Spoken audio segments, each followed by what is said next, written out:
മക്കളെ എല്ലാവർക്കും നമസ്കാരം. Welcome to super notes.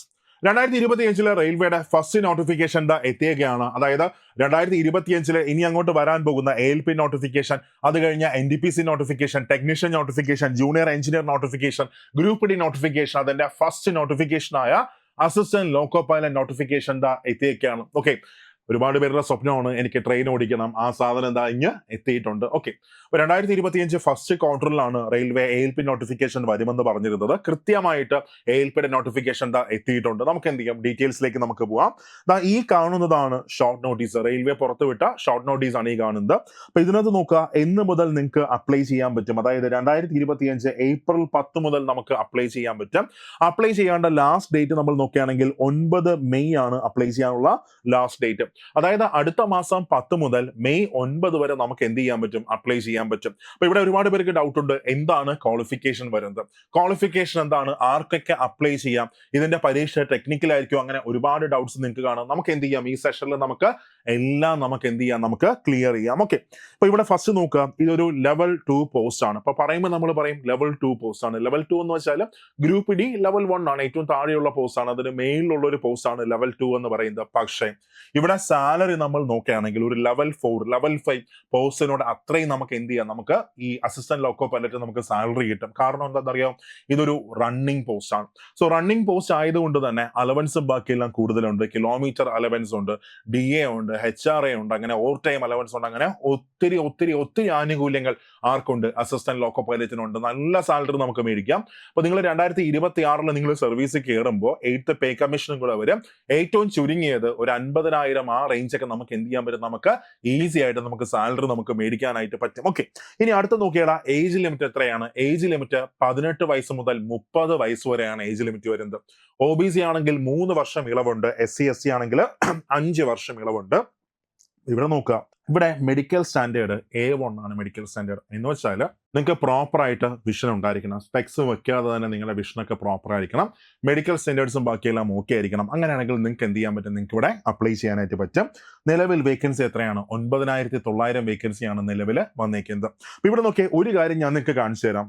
ഇവിടെ നിങ്ങൾ ഈ കാണുന്നത് 2024 വന്ന ALPയുടെ നോട്ടിഫിക്കേഷൻ ആണ് ഈ കാണുന്നത്. 2024 വന്ന ALPയുടെ നോട്ടിഫിക്കേഷൻ. ഓക്കെ, ഇവിടെ നോക്കിയാൽ ആദ്യം വന്നപ്പോൾ 5,696 വേക്കൻസിയിലാണ് എന്ത് ചെയ്തത്, ഫസ്റ്റ് നോട്ടിഫിക്കേഷൻ വന്നത്. പിന്നീട് അതിന്റെ വേക്കൻസി എത്ര ആയിട്ട് കൂട്ടി? പിന്നീട് അതിന്റെ വേക്കൻസി 18,799 വേക്കൻസി ആയിട്ട് പിന്നീട് കൂട്ടിയായിരുന്നു. ഓക്കെ, അപ്പോൾ ഇവിടെയും അതുപോലെ തന്നെ ഫസ്റ്റ് നോട്ടിഫിക്കേഷൻ വരുന്ന സമയത്ത് 9,900 വേക്കൻസിയാണ്. എന്ത് ചെയ്യാം, ഈ വേക്കൻസി കൂട്ടാം. ഓക്കെ, ക്ലിയർ ആണ്.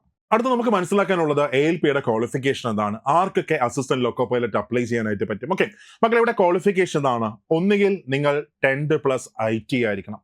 10th+ ITയുടെ ട്രേഡ് ഇവിടെ പറയുന്നുണ്ട്. ഏതൊക്കെ ട്രേഡ് പഠിച്ചവർക്ക് അപ്ലൈ ചെയ്യാൻ പറ്റും? ഒന്ന്, ഫിറ്റർ ആണെങ്കിൽ അപ്ലൈ ചെയ്യാൻ പറ്റും, ഇലക്ട്രീഷ്യൻ ആണെങ്കിൽ അപ്ലൈ ചെയ്യാൻ പറ്റും, ഇൻസ്ട്രുമെന്റ് മെക്കാനിക്, അതേപോലെ millwright maintenance mechanic, mechanic radio and TV, electronics mechanic, mechanic motor vehicle, wireman tractor mechanic, armature and coil winder, mechanic diesel, heat engine, turner, then mechanics, refrigeration and air conditioning mechanic. ഇതിൽ ഏതെങ്കിലും ഒരു ട്രേഡിലാണ് നിങ്ങൾ നിങ്ങളുടെ IT complete ചെയ്തെങ്കിൽ നിങ്ങൾക്ക് എന്ത് ചെയ്യാൻ പറ്റും, നിങ്ങൾക്ക് അപ്ലൈ ചെയ്യാനായിട്ട് പറ്റും. 2, നിങ്ങൾക്ക് ഡിപ്ലോമയുണ്ടോ എങ്കിലും എന്ത് ചെയ്യാൻ പറ്റും, അപ്ലൈ ചെയ്യാനായിട്ട് പറ്റും. ഓക്കെ, അവിടെ ഏതൊക്കെ ട്രേഡിൽ ഡിപ്ലോമ ഉള്ളവർക്ക് അപ്ലൈ ചെയ്യാൻ പറ്റും നമുക്ക് നോക്കാം. ഫസ്റ്റ്, ഒന്നാമതായിട്ട് നിങ്ങൾ മെക്കാനിക്കൽ ഡിപ്ലോമ ഉണ്ടെങ്കിൽ നിങ്ങൾക്ക് അപ്ലൈ ചെയ്യാം. അതേ കണക്ക് തന്നെ ഇലക്ട്രിക്കൽ, ഇലക്ട്രോണിക്സ്, ഓട്ടോമൊബൈൽ എഞ്ചിനീയറിംഗ്, ഇതിലേതെങ്കിലും ഒരു ട്രേഡിൽ ഡിപ്ലോമ ഉണ്ടെങ്കിൽ എന്ത് ചെയ്യാൻ നിങ്ങൾക്ക് അപ്ലൈ ചെയ്യാനായിട്ട് പറ്റും. അപ്പോൾ ഏതൊക്കെയാണ് ട്രേഡുകൾ വരുന്നത്? 1 mechanical, 2 electrical, 3 electronics, 4 automobile engineering. ഇതിലേതെങ്കിലും ഒരു ഡിപ്ലോമ നിങ്ങൾക്ക് ഉണ്ടെങ്കിൽ എന്ത് ചെയ്യാം, അപ്ലൈ ചെയ്യാനായിട്ട് പറ്റും. ഇനി ഇതിലേതെങ്കിലും നിങ്ങൾക്ക് BTech ഉണ്ടെങ്കിലും എന്ത് ചെയ്യാം, നിങ്ങൾക്ക് അപ്ലൈ ചെയ്യാനായിട്ട് പറ്റും. അതായത് നിങ്ങളുടെ BTech ട്രേഡ്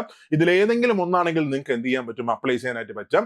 ഇതാണ് ALPയുടെ ക്വാളിഫിക്കേഷൻ വരുന്നത്. ഓക്കെ, അപ്പൊ 3 കാര്യങ്ങൾ. ഏജ് ലിമിറ്റ് 18 വയസ്സ് മുതൽ 30 വയസ്സ് വരെ ആയിരിക്കണം.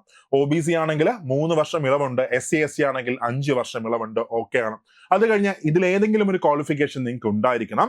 പിന്നെ നിങ്ങളുടെ മെഡിക്കൽ സ്റ്റാൻഡേർഡ് വന്നിട്ട് A1 ആയിരിക്കണം നിങ്ങളുടെ മെഡിക്കൽ സ്റ്റാൻഡേർഡ്. ഇത്രയും ആണെങ്കിൽ നമുക്ക് അപ്ലൈ ചെയ്യാം. എങ്കിൽ ടച്ച് വെച്ചോടെ ഒരു കുപ്പായം നിങ്ങൾ 2026 നിങ്ങൾ ട്രെയിൻ ഓടിച്ചിരിക്കും. ഓക്കെ, അടുത്ത നെക്സ്റ്റ്, ബാക്കി ഇതിന്റെ ഞാൻ നേരത്തെ പറഞ്ഞു മെഡിക്കൽ സ്റ്റാൻഡേർഡ് എന്താണ്, A1 ആണ് മെഡിക്കൽ സ്റ്റാൻഡേർഡ് വരുന്നത്. പിന്നെ അത് കഴിഞ്ഞ് എങ്ങനെ ഇതിന്റെ ഒരു റിക്രൂട്ട്മെന്റ് പ്രോസസ്സ് വരുന്നത്. സോ ഇതിന്റെ സെലക്ഷൻ നടക്കുന്നത് 5 ഘട്ടങ്ങളിലായിട്ടാണ് ഇതിന്റെ സെലക്ഷൻ നടക്കുന്നത്. ഒന്ന്, ഒരു CBT 1 എക്സാം ഉണ്ടാവും. ഫസ്റ്റ് വൺ എന്താണ്, ഒരു ക്വാളിഫയിങ് എക്സാം ആണ്. CBT1 exam. ഓക്കെ, അതിന്റെ സിലബസും ഡീറ്റെയിൽസ് ഒക്കെ ഞാൻ പറഞ്ഞുതരാം. അതിനുശേഷം CBT2 ആണ്. ഓക്കെ, അപ്പൊ ഫസ്റ്റ് CBT1, രണ്ടാമത് CBT2, പിന്നെ ഒരു കമ്പ്യൂട്ടർ ബേസ്ഡ് ആപ്റ്റിറ്റ്യൂഡ് ടെസ്റ്റ് ഉണ്ടാകും, ഡോക്യുമെന്റ് വെരിഫിക്കേഷൻ, പിന്നെ മെഡിക്കൽ എക്സാമിനേഷൻ. ഇത്രയുമാണ് അതിന്റെ സെലക്ഷൻ പ്രോസസ്സ് വരുന്നത്. അപ്പൊ 5 ഘട്ടങ്ങളിലായിട്ടാണ് സെലക്ഷൻ വരുന്നത്. പ്രധാനമായിട്ടും 2 എക്സാമുകൾ CBT1 പിന്നെ അത് കഴിഞ്ഞ് CBT2. ഓക്കെ, ഇവിടെ ഫസ്റ്റ് നമുക്ക് എന്ത് ചെയ്യാം, CBT1 നമുക്ക് പോവാം. ഇവിടെ CBT1 എന്ന് പറഞ്ഞാൽ മക്കളെ, ഇത് പുതുതായിട്ട് കേൾക്കുന്ന ആൾക്കാരാണെങ്കിൽ ജസ്റ്റ് ഒന്ന് കേട്ടോടാം. ഈ റെയിൽവേ എക്സാമിന്റെ ഏറ്റവും വലിയ പ്രത്യേകത എന്താണെന്ന് ചോദിച്ചാൽ, നിങ്ങൾ ഏതൊരു പരീക്ഷ എടുത്താലും, റെയിൽവേയുടെ ഏതൊരു പരീക്ഷ എടുത്താലും അതിന്റെ CBT1 സിലബസ് എന്താണ്, കോമൺ ആണ്. മാർക്ക് ഡിസ്ട്രിബ്യൂഷനിൽ വ്യത്യാസമുണ്ട്, പക്ഷേ CBT1 സിലബസ് വന്നിട്ട് എന്തായിരിക്കും, കോമൺ ആയിരിക്കും.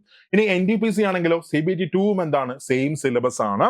അപ്പോൾ CBT1 ഈ സിലബസ് പഠിക്കുമ്പോൾ നിങ്ങൾ ഈ എക്സാമിന് വേണ്ടി മാത്രമല്ല നിങ്ങൾ പ്രിപ്പയർ ചെയ്യുന്നത്, മറിച്ച് ഈ വർഷം വരാൻ പോകുന്ന റെയിൽവേയുടെ എല്ലാ എക്സാംസിനും വേണ്ടിയിട്ടാണ് എന്ത് ചെയ്യുന്നത്, നിങ്ങൾ പ്രിപ്പയർ ചെയ്യുന്നത്. ഓക്കെ, ഇവിടെ നോക്കുക, ഫസ്റ്റ് എങ്ങനെയാണ് മാർക്ക് ഡിസ്ട്രിബ്യൂഷൻ വരുന്നത്.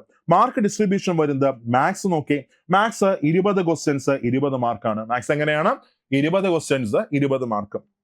അടുത്ത റീസണിങ് ആണെങ്കിൽ 25 ക്വസ്റ്റ്യൻസ് 25 മാർക്കാണ്. Maths 20 questions 20 mark, reasoning 25 questions 25 mark. GK വന്നിട്ട് 10 ക്വസ്റ്റ്യൻസ് 10 മാർക്കാണ് GK വരുന്നത്. Science 20 questions 20 mark. Total 75 questions 75 മാർക്കാണ്. 1 മണിക്കൂറാണ് എക്സാമിന്റെ സമയം വരുന്നത്. അതായത് 60 മിനിറ്റ് ആണ് സമയം വരുന്നത്. 60 മിനിറ്റ് 75 ക്വസ്റ്റ്യൻസ്, ഓരോ ക്വസ്റ്റ്യനും ഓരോ മാർക്ക്.